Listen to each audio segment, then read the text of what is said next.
7 passos para você começar uma reeducação alimentar hoje. Anota aí que vai dar certo, vai funcionar. Passo 1. Primeira coisa que você tem que fazer é entender que reeducação alimentar não é dieta, tá? Reeducação alimentar é um processo de aprendizado ou de reaprendizado. Quando a gente cresce na vida, né? A gente é criança, virando adolescente, adulto, a gente aprende certas coisas sobre comida, sobre alimentação. Então, baseado na convivência que você tem com alimentos, com a sua família, com seus amigos, você vai descobrindo coisas que são gostosas, que você gosta, que tem um sabor X, Y, Z.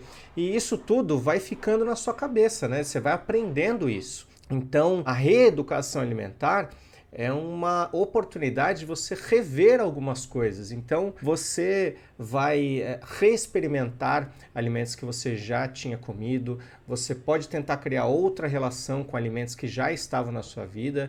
É muito comum a gente reexperimentar, né, de novo alimentos que a gente só tinha comido quando era criança e gostar daquilo, né? Alimentos que a gente não gostava, jovens, a gente gostar. Por quê? Porque a lembrança que a gente tinha daquele alimento talvez fosse outra, né? Ou estava associada com algum momento diferente da nossa vida.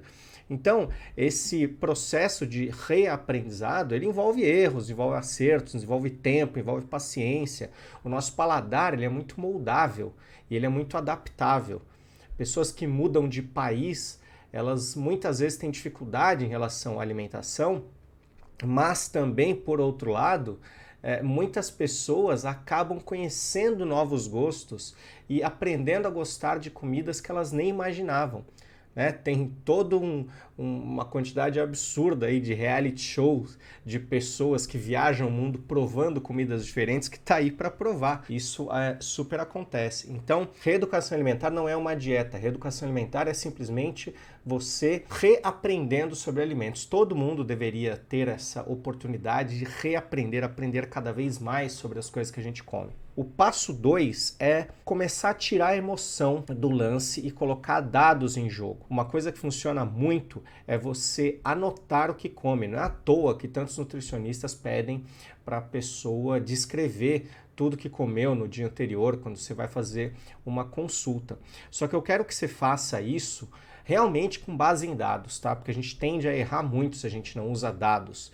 E aí é que eu vou sugerir um investimento super barato para você, que você pode fazer aí perto da sua casa. Provavelmente tem mais de um lugar que você pode comprar isso. Eu vou deixar um link aqui embaixo na descrição da balancinha de cozinha que eu tenho, que é a balancinha mais barata, né? Uma balancinha padrão. É sempre esse modelo que eu acho por aí. Tem na feira aqui perto de casa, tem em mercados diferentes. Provavelmente aí perto da sua casa também tem, tá? Tem um link aqui embaixo na descrição de uma igualzinha à nossa. E aí você vai começar a pesar a comida que você come. E você vai pesar essa comida tentando separar as coisas. Você vai fazer seu prato, você vai pesar quanto tem de arroz, quanto tem de feijão, quanto tem de carne, sem julgamento nenhum. Você só vai colocar números em jogo, tá? A gente precisa desses dados. Não ache o que é pouco, o que é muito, o que é suficiente, o que não é. Faz o seu jogo, a sua vida. Come as coisas que você está acostumada. Só traz esse número para a realidade, né? Então, antes de comer, você vai lá e anota. Se você quiser anotar pormenores, como quantidade de caloria, pode ser também, tá? Tudo é aprendizado. Lembra que tudo isso é uma brincadeira de reaprendizado. Mas, basicamente, anote a quantidade de gramas. Então, quantos gramas de arroz você está comendo no almoço?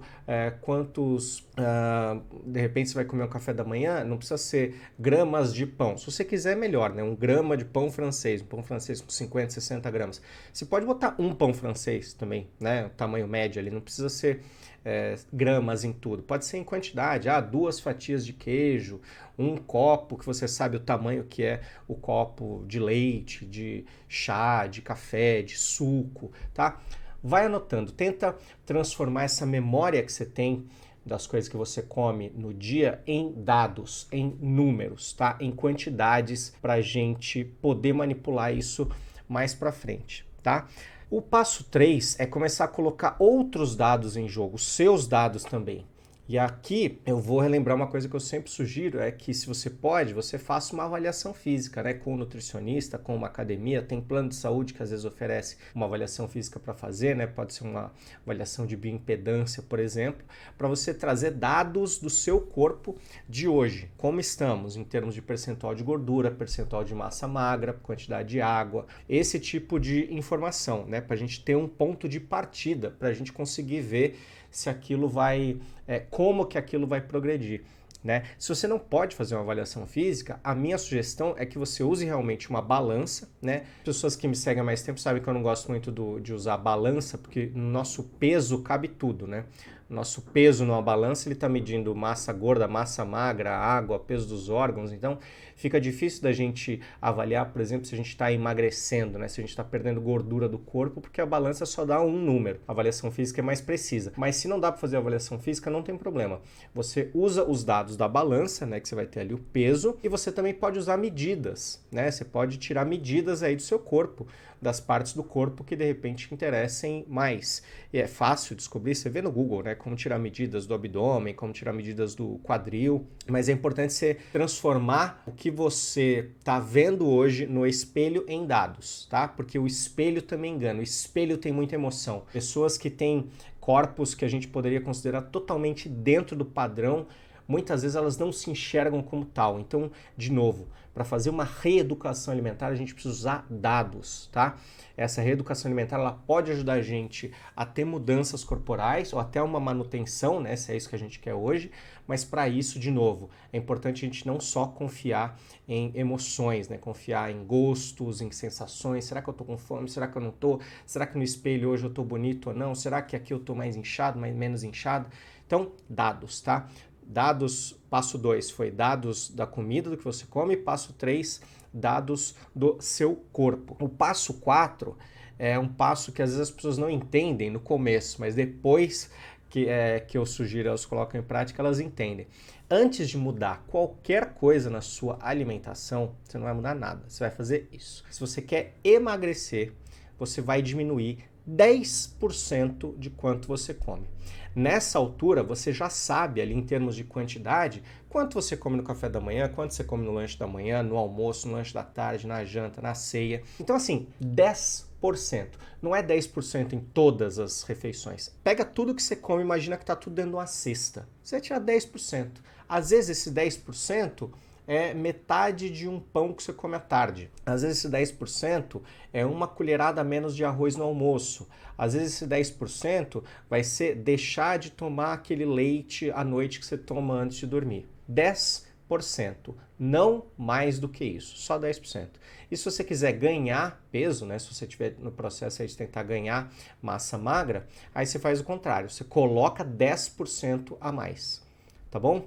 É isso. Ah, mas o que eu coloco? Calma, nós vamos chegar lá. Passo 5. Experimenta colocar salada, verdura, legume no seu dia a dia, tá? Não se preocupa muito em pesar isso, em saber quantidade disso. Essas podem ser coisas que você vai colocar se você quiser ganhar massa muscular, mas elas também não vão ter um efeito tão grande assim, porque quando a gente quer ganhar massa muscular, a gente precisa de calorias, né? E essas coisas acabam não tendo tantas calorias assim.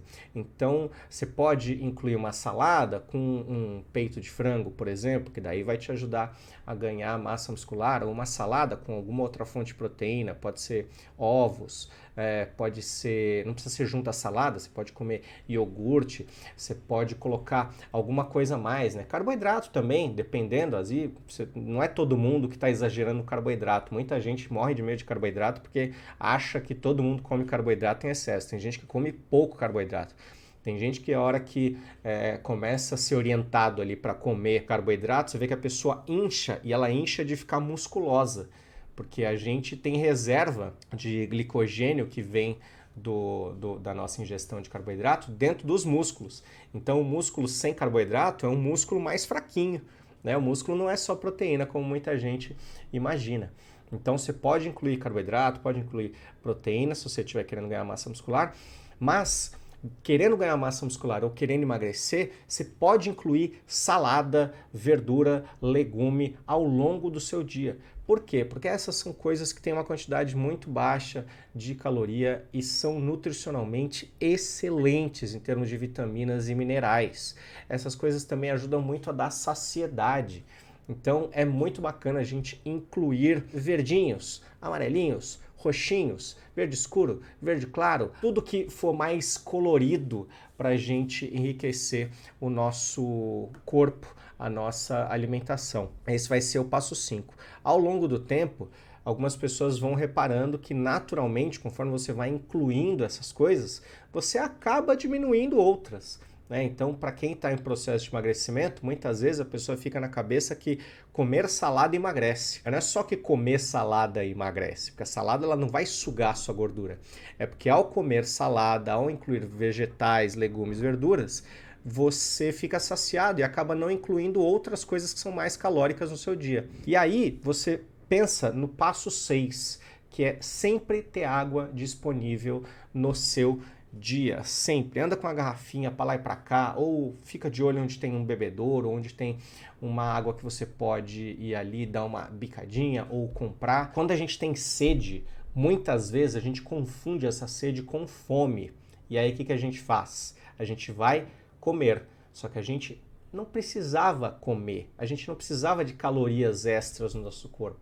Só que a gente estava com aquela coisa, aquela sensação, aquela falta na boca. O que era? Era a sede. Era só dar um golinho de água, era só dar 2 golinhos de água, era só tomar mais água, né? E a gente às vezes vacila e não tem uma aguinha ali perto da gente. Então o passo 6 da reeducação alimentar é sempre ter água perto. E o passo 7 é um passo que eu acho muito importante, que às vezes a pessoa faz tudo isso, mas ela se derruba no passo 7. E é especialmente importante para quem quer emagrecer com a reeducação alimentar, né? Ou até manter o peso, que é, você precisa ter um passatempo.